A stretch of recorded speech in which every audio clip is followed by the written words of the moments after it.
चलो, कोई डिफाइन करेगा तुम में से सर्किल क्या है? What is circle?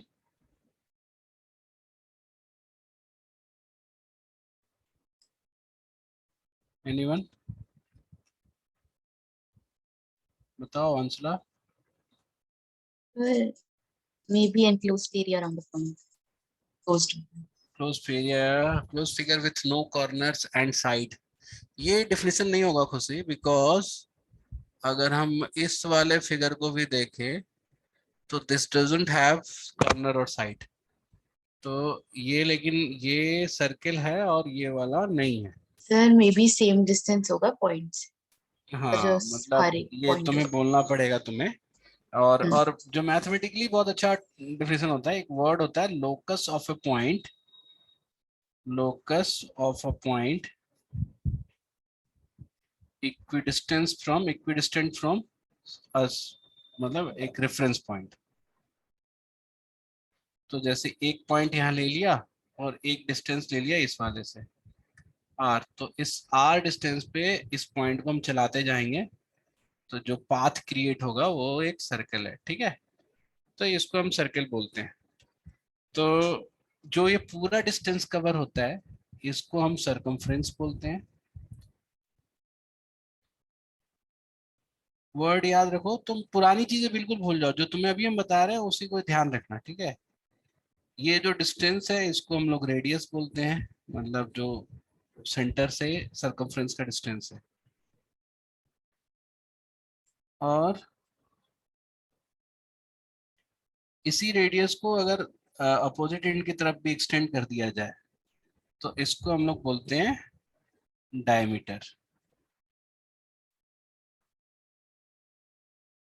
ठीक है, तो इससे क्या पता चलता है कि अगर रेडियस है तो डायमीटर जो है वो बेसिकली 2 टाइम रेडियस है।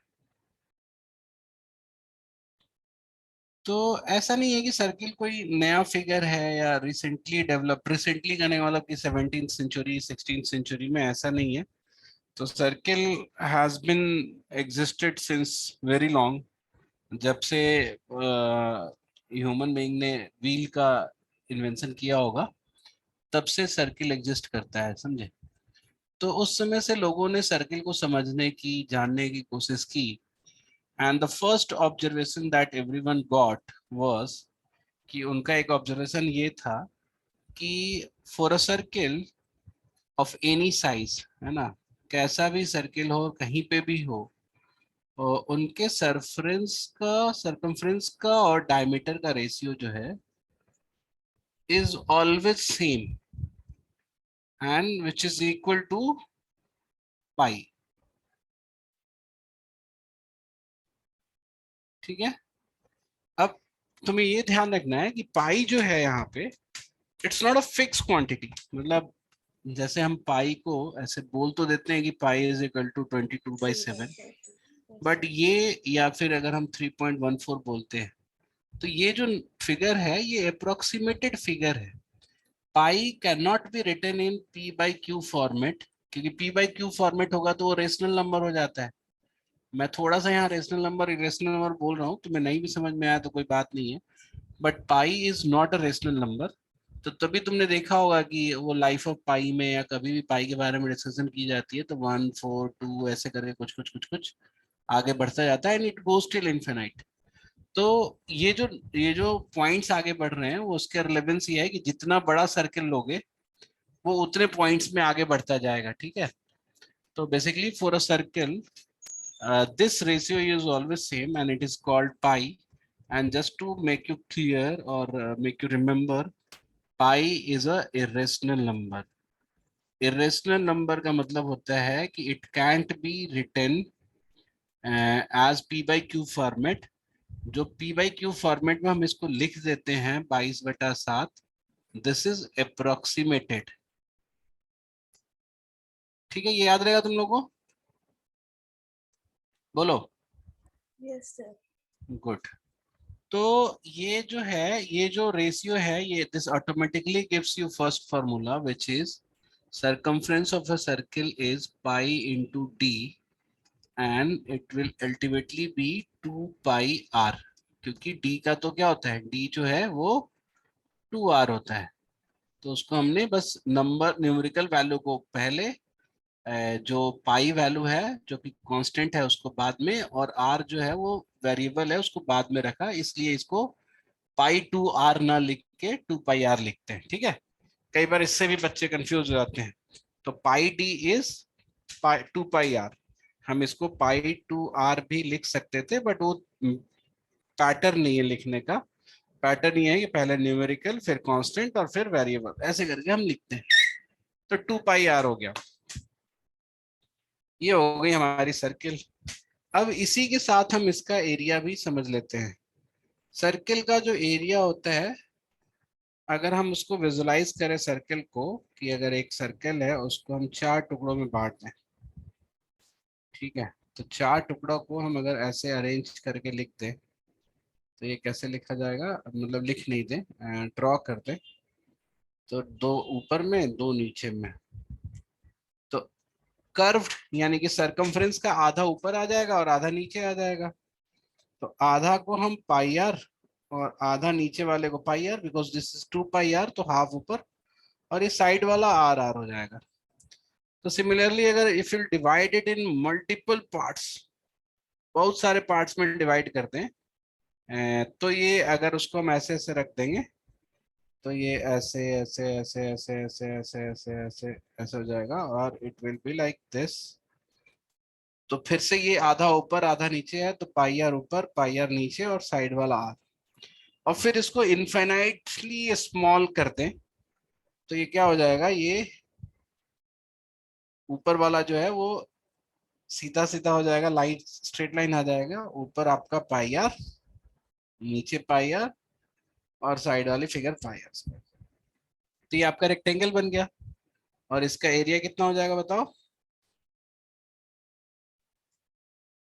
Length into breadth which is pi r into r pi r square. square. So this is how we calculate, है ना, area of a circle. Now let's talk about properties. Circle की properties के बारे में हम बात करते हैं। पहले कुछ प्रॉपर्टीज जो रिपीट करूंगा, हमने पहले भी पढ़ रखे हैं। पहला तो ये कि एक सर्किल के चारों तरफ जो है आपको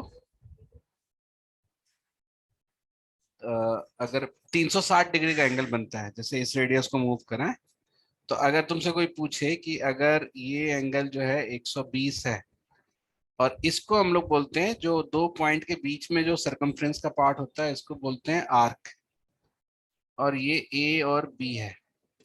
तो अगर हमने इसको ऐसे बोले कि लेंथ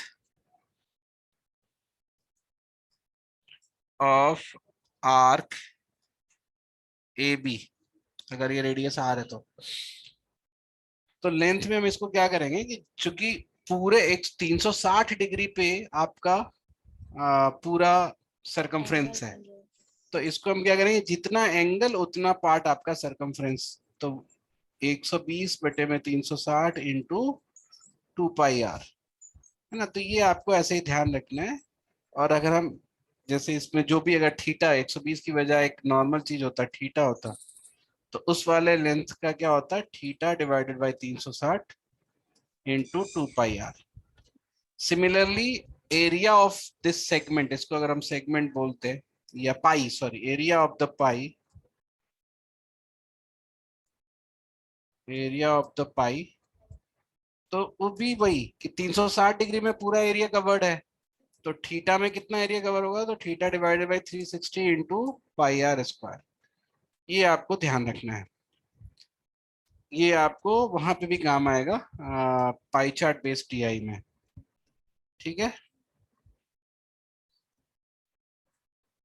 प्रियंका समझ में आ रहा है?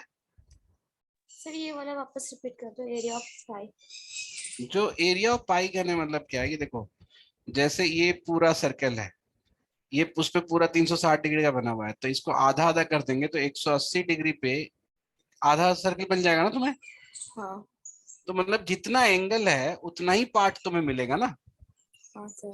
तो 180, ये अगर 60 कर देंगे तो 1/6 मिलेगा, 90 कर देंगे तो 1/4 मिलेगा। तो जो भी थीटा है उसको 360 से डिवाइड करके पार्ट निकाल लोगे, कितना पार्ट सर्किल का है, एरिया से मल्टीप्लाई करोगे तो एरिया निकल जाएगा, और सरकमफ्रेंस से मल्टीप्लाई करोगे तो उसका आर्क लेंथ निकल जाएगा। ठीक है।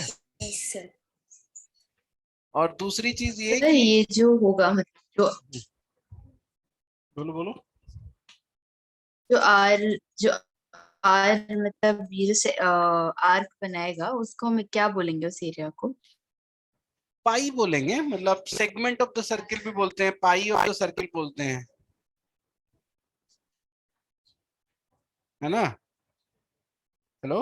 सेगमेंट नहीं बोलेंगे? सेगमेंट बोल सकती हो, क्या दिक्कत है उसमें, ठीक है। There is no problem in that, मतलब जो भी बोलो पार्ट ऑफ द सर्किल बोल दो, कोई प्रॉब्लम नहीं है ना। बट आर्क लेंथ, यहाँ पे ना लेंथ ऑफ द आर्क बोलना जरूरी है, यहाँ पे ए बी डायरेक्ट नहीं बोल सकते, क्योंकि जब हम सर्किल के सेंस में ए बी बोलते हैं, जस्ट टू रिमेम्बर वाली बात हो गई यहाँ पे, कि जैसे ए बी, ये ए है और ये बी है, तो when I say A B we generally take the straight line between A and B, and this is not the arc length. तो अगर तुम्हें आर्क लेंथ पे बात करनी हो तो आप ऐसे लिखोगे आर्क ए बी, तब वो लेंथ मिल जाएगा, या उस तरह से, या length of arc A B. ठीक है। Yes sir. क्या क्या हो गया, आगे बढ़ूं? Yes sir sir. हाँ हेलो बताओ, हाँ हेलो। सर, बोला कि इसमें जो 2 पाई आर लिखा है तो उसका आर इक्वल टू दिया रहेगा ना उधर? हाँ हाँ, आर दिया रहेगा तभी क्वेश्चन पूछेगा, और आर हाँ नहीं दिया रहेगा तो एरिया दिया रहेगा, तुमको आर निकालने के लिए बोलेगा, रिवर्स भी तो होता है ना। हाँ ठीक है। ठीक है। चलो, तो अब आते हैं हम इस पे कि एक एक सिंपल सी समझ है ये, कि अगर एक सर्किल है और उसमें एक अदर देन डायमीटर, अगर एक कोई लाइन है जो क्रॉस करती है सर्किल को, तो इसको हम क्या बोलते हैं, कॉर्ड। ऑल्दो डायमीटर को भी हम कॉर्ड बोलते हैं, है ना। तो जो longest chord in the circle होगा वो क्या होगा, ऑफ कोर्स लॉन्गेस्ट कॉर्ड जो होगा वो डायमीटर होगा। तो तुम ये ध्यान दोगे कि जैसे जैसे हम कॉर्ड को सेंटर की तरफ लेके जाएंगे, कॉर्ड की लेंथ बढ़ती जाएगी। ठीक है। तो अगर मान लो कि ये लेंथ है, मतलब हमने जैसे इस तरफ और इस तरफ हमने मिला दिया सेंटर से, तो ये भी आर हो जाएगा, ये भी आर हो जाएगा। तो O A B will be an isosceles triangle.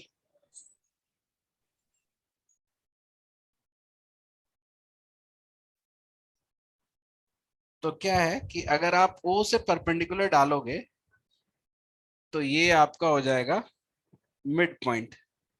तो कॉर्ड की लेंथ अगर जो भी है, मतलब C है, तो ये आपका, या ऐसे कर लेते हैं, इसको X ले लेते हैं, तो ये जो डिस्टेंस है पाइथागोरस से निकाल लोगे। तो कई बार ऐसे क्वेश्चन कई बार आते हैं कि जैसे रेडियस दिया हुआ है, कॉर्ड की लेंथ दी हुई है, तो डिस्टेंस निकालने के लिए बोलेगा।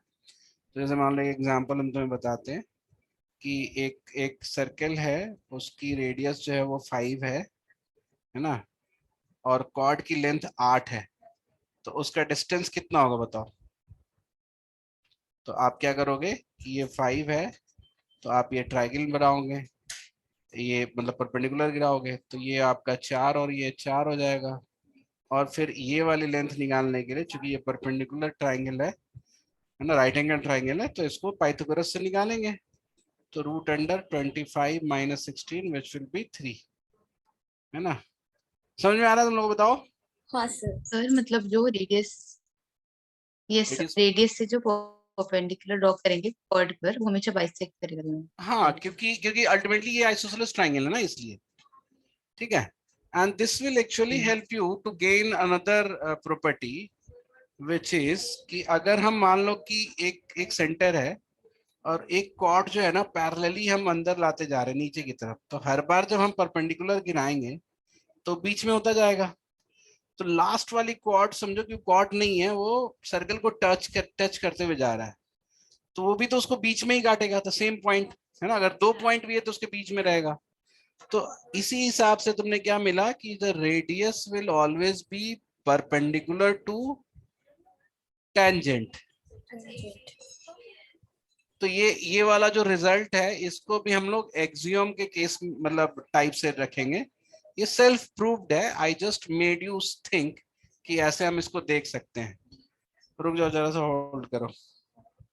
हाँ, तो ये जो एक्सियम है ये मतलब एक्सियम नहीं है, सॉरी, मतलब ये जो प्रूफ है इसको हम एक्सियम बोलेंगे, इट्स नॉट थ्योरी।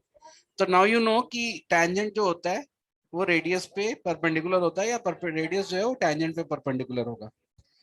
अच्छा, अब एक जो रिजल्ट है वो बहुत इंपॉर्टेंट है यहाँ पे,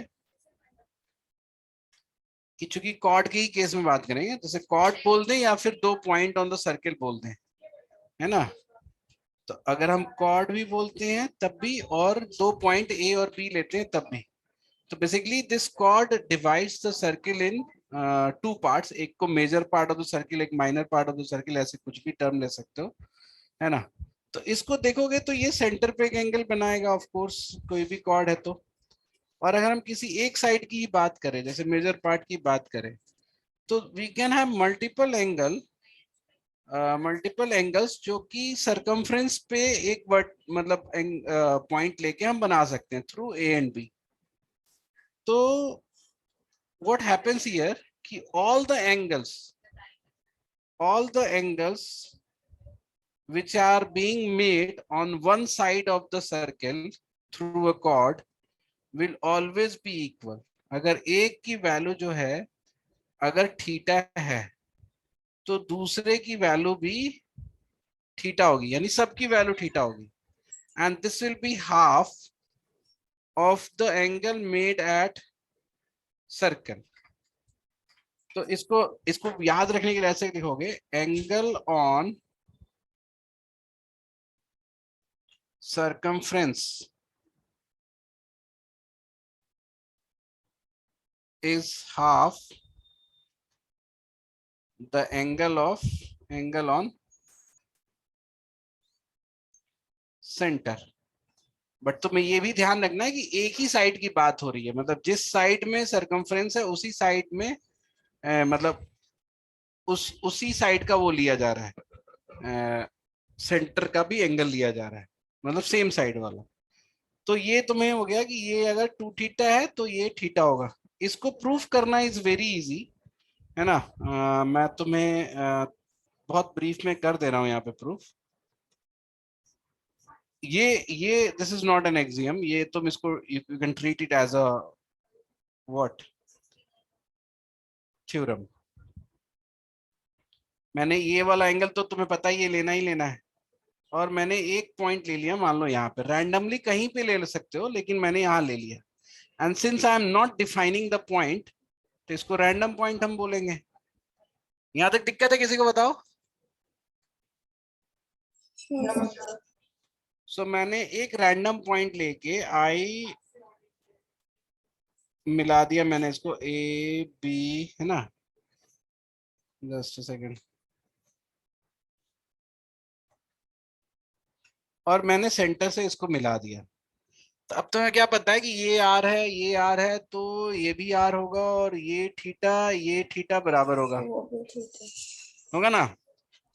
और ये अगर नहीं, सॉरी, थीटा नहीं लेना है ना हमको, इसको इसको 2 थीटा मैंने बोला है, तो ये सबको एक्स ले लेते हैं, इन दोनों को, क्योंकि एक ही नाम से 2 एंगल नहीं बोलेंगे ना।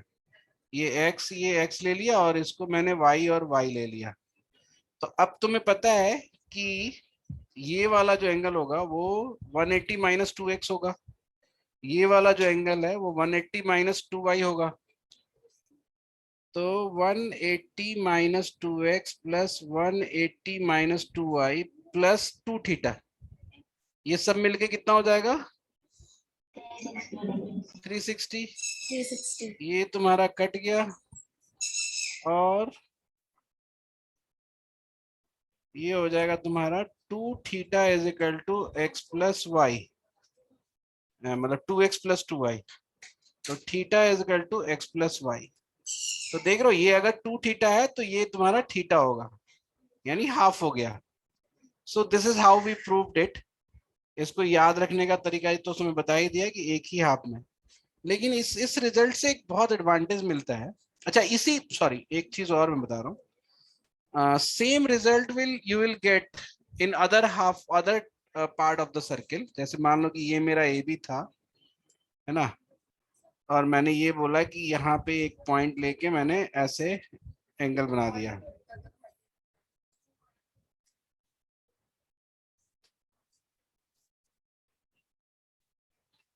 तो तुमको ये मैंने बोला कि ये इस पे इसका ये आधा होता है.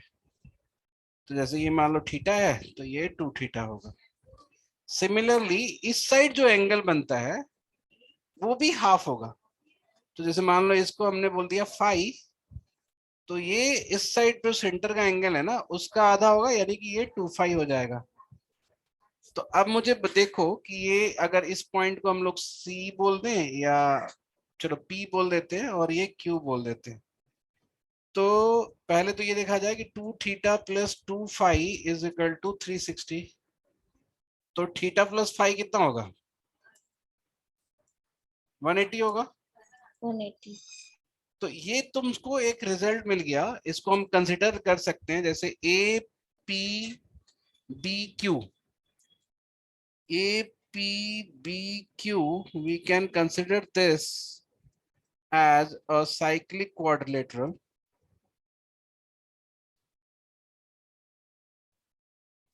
Cyclic quadrilateral. तो साइक्लिक क्वाड्रिलेटरल का अपोजिट एंगल का सम हमेशा कितना होगा? क्योंकि हमने रैंडम रैंडम प्लेसेस पे पॉइंट्स लिए हैं तो ऐसा कोई हमने लिया नहीं कि 180. हाँ. तो opposite angles of a cyclic quadrilateral will be complementary. Yes, sir. Complementary बोलते हैं ना. मैं देखो फिर भूल गया उस दिन. तो सप्लीमेंट्री. हाँ मैं पता है जीवन भर इससे नहीं कंफ्यूजन दूर होगा मेरा. Opposite angles of an cyclic quadrilateral जो है विल बी सप्लीमेंट्री. ये तुमको रिजल्ट की तरह याद रखना है. ठीक है, ये हो गया तुम्हारा. क्लियर हो गया सबको? हाँ सर. ठीक है. तो नेक्स्ट रिजल्ट है, वो भी बहुत औसम रिजल्ट है.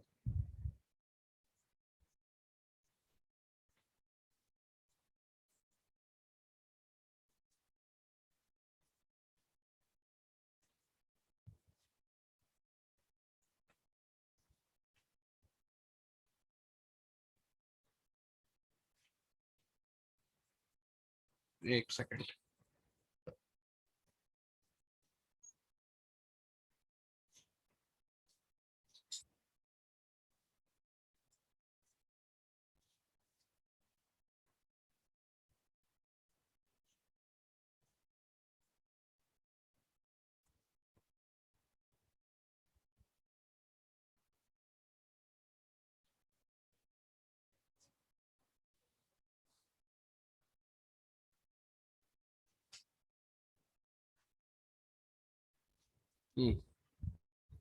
तो नेक्स्ट रिजल्ट के लिए हम दो कॉर्ड लेंगे. अब दो कॉर्ड का मतलब क्या हुआ कि एक सर्किल का दो कॉर्ड जो है या तो पैरेलल टू ईच अदर होगा या फिर, तो इसकी बात हम नहीं कर रहे हैं पैरेलल वाले की, ऐसे दो कॉर्ड लेंगे विच आर नॉट पैरेलल.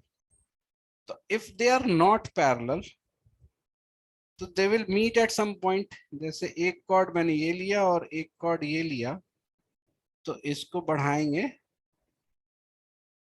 तो this they will meet here P.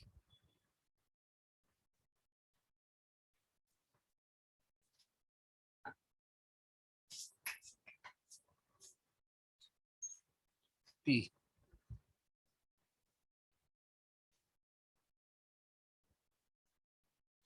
या फिर ऐसा हो सकता है कि दे will meet inside.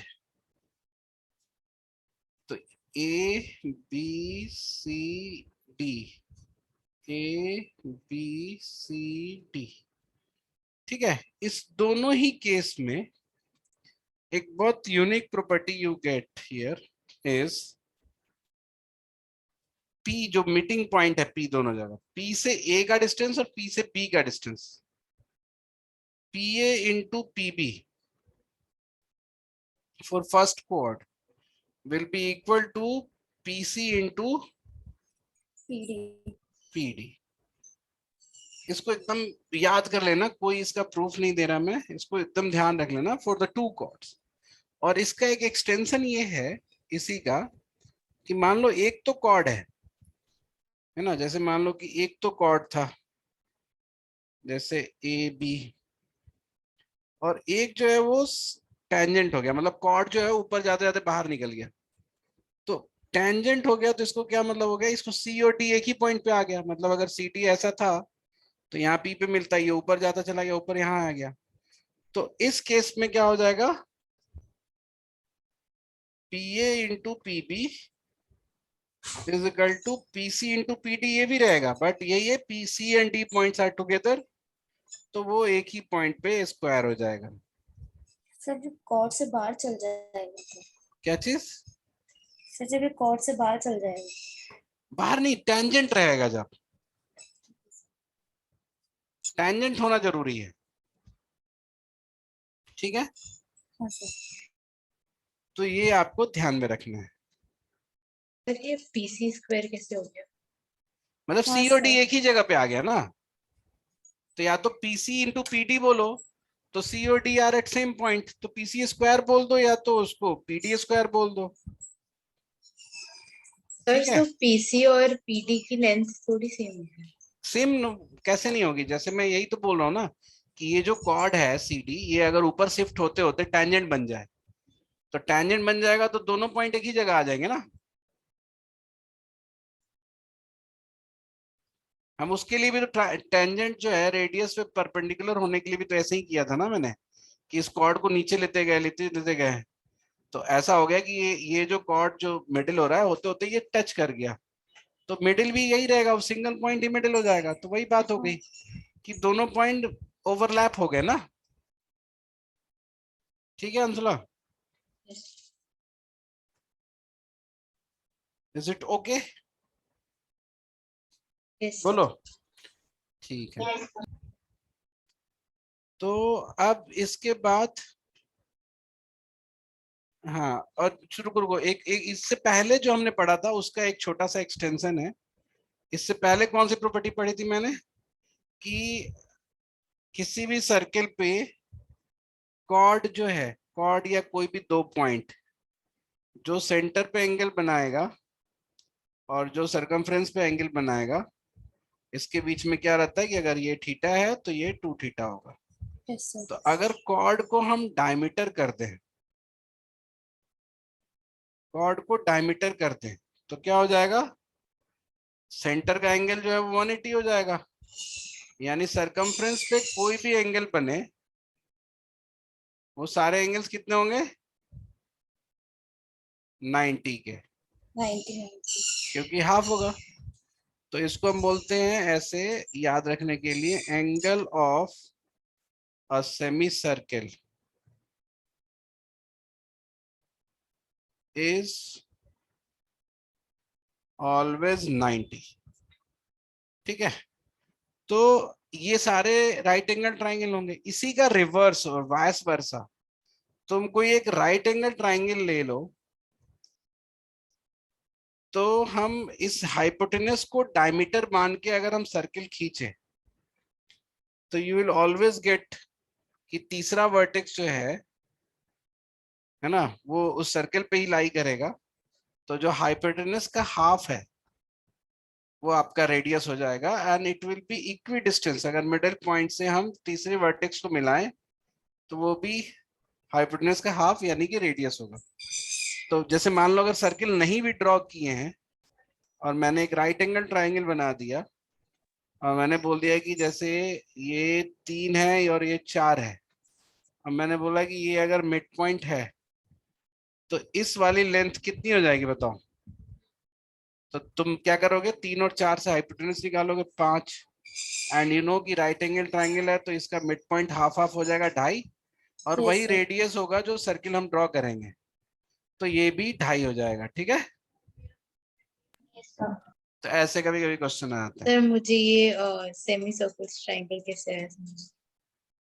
Semi circle triangle कैसे आया कि अगर कॉर्ड हम डायमीटर ले लेते, ठीक है, तो कॉर्ड का जो एंगल सेंटर पे है वो 180 होगा। Yes sir. तो बाय द सेम थ्योरम जो इससे पहले हमने पढ़ा, जिसमें हमने ये बताया कि जो सर्कल सर्कमफ्रेंस का एंगल होता है वो सेंटर के एंगल का आधा होता है, तो इस केस में भी होगा ना आधा। हाँ वो आ गया समझ। हाँ, वो जो उसका ट्रायंगल से आपने किया वो नहीं। तो मतलब ये सारे राइट एंगल ट्राइंगल है ना।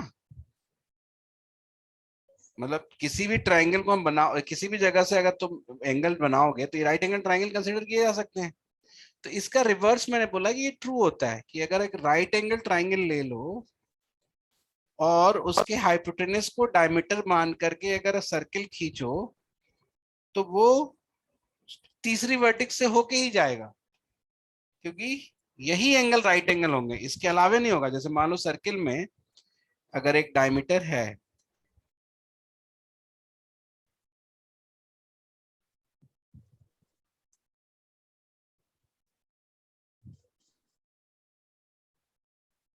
और मैंने क्या किया कि सर्किल के अंदर, मतलब अंदर एक अगर एंगल बनाया, तो ये सारे एंगल 90 से बड़े होंगे, कोई भी 90 नहीं होगा। लेकिन जो इस पे बनाएंगे सरकमफ्रेंस पे, वो हमें हर एंगल 90 से होगा। तो इसका रिवर्स भी ट्रू है। अगर ट्राइंगल राइट एंगल ट्राइंगल है तो एक सर्कल का पार्ट भी होगा जिसका हाइपोटेनस जो है विल एक्ट एज डायमीटर। समझ में आया? हाँ सर। ठीक है, अब एक आखिरी सर थ्योरम। इसके हाँ, बाद आपने हाँ जो लिखा है वो क्या है? क्या किया? W1 W वो क्या है? कौन सा वाला टर्म? मतलब एच मुझे बाई, इतना समझ आ गया कि हर राइट एंगल ट्रायंगल सर्कल हाँ का पार्ट होगा, इसके हाँ, अलावा भी कुछ है? नहीं उसके अलावा कुछ भी नहीं किया। मैंने ये बोला कि जो हाइपोटेनस है वो डायमीटर की तरह एक्ट करेगा और हाइपोटेनस का हाफ जो है वो रेडियस की तरह एक्ट करेगा। तो अगर हाइपोटेनस के मिडिल पॉइंट से दूसरी वर्टेक्स को मिलाओ तो वो h/2 ही होगा, हाइपोटेनस बाई 2। ठीक है, अभी समझ में आया? यस। ठीक है। जो जो आप इसके बाद बस ये आखिरी प्रॉपर्टी सर्कल की, इसको इसको कैसे ध्यान में रखोगे? इसको दो तरीके से ध्यान रखना, मतलब the way I am speaking it. पहले हम लेंगे टेंजेंट, और टेंजेंट के टच पॉइंट से I draw two chord any, और फिर उस दोनों कॉर्ड के वर्टिस को, मतलब अपोजिट एंड को मिला देंगे। तो इसमें ये वाला angle theta will be equal to this theta. देखना ये पैरेलल लाइन नहीं है, पैरेलल लाइन मत समझ लेना, उल्टा दे रहे हैं, ठीक है। और ये वाला एंगल जो है phi will equal to this opposite angle phi. तो ये बोलने का तरीका हुआ टेंजेंट के थ्रू। इसी चीज को दूसरे तरीके से बोलते हैं अगर हम, तो हम बोलेंगे पहले एक खींचेंगे ट्रायंगल, ट्रायंगल के एक वर्टेक्स से खींचेंगे हम टेंजेंट। तो टेंजेंट और ट्रायंगल के एक साइड का जो एंगल होगा वो उसके अपोजिट एंगल के बराबर होगा, और एक साइड का जो होगा फाई, ये इसके अपोजिट के बराबर होगा। इसका प्रूफ भी बहुत सिंपल है, बट ये तुम्हारे लिए होमवर्क है। अच्छा, अगर प्रूफ कर पाओ या ना कर पाओ उससे कोई बहुत बड़ा फर्क नहीं पड़ता, बट हाँ ये रिजल्ट याद रखना है और उसको यूज कर पाना है। ठीक है, ठीक है। तो ये सब सारी चीजें हो गई सर्किल की, which was all important for test.